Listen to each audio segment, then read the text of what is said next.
Lagay natin ang itlog. Dinala na namin dito sa kalsada. Oh, andyan na yung aming kawali. Painitan lang natin konti. Mga 5 minutes.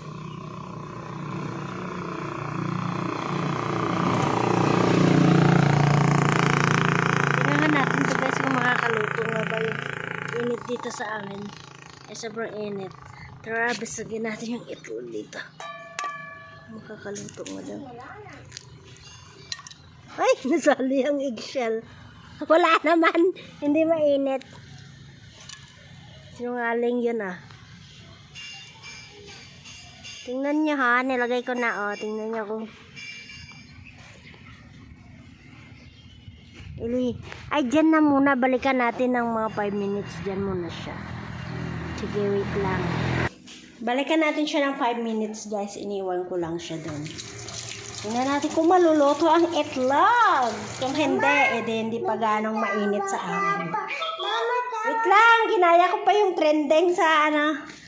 Niloto ko yung itlog sa kalsada. Guys. Ano na nga isay? Niloto, hindi. Ano nagkukulay? 5 minutes, wala pang 5 minutes. Wait lang. Pag yan naluto, sobrang init na dito.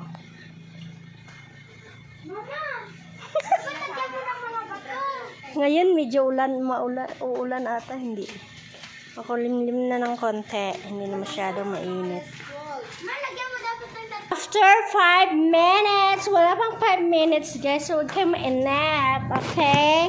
Sabay-sabay tayong tingnan kung maluluto nga ba.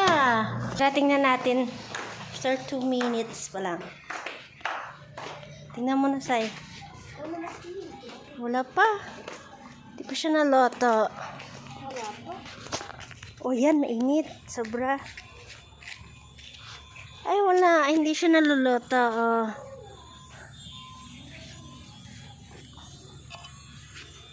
Baka sa simento. Ay, simento naman to.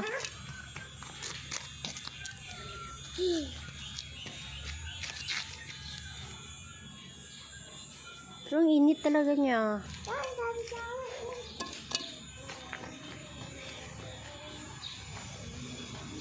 So, failed guys. Tingnan niya guys, failed. Hindi siya naluluto. So, ibig sabihin, hindi pa gaanong mainit. Sobra-sobra sa ito sa amin.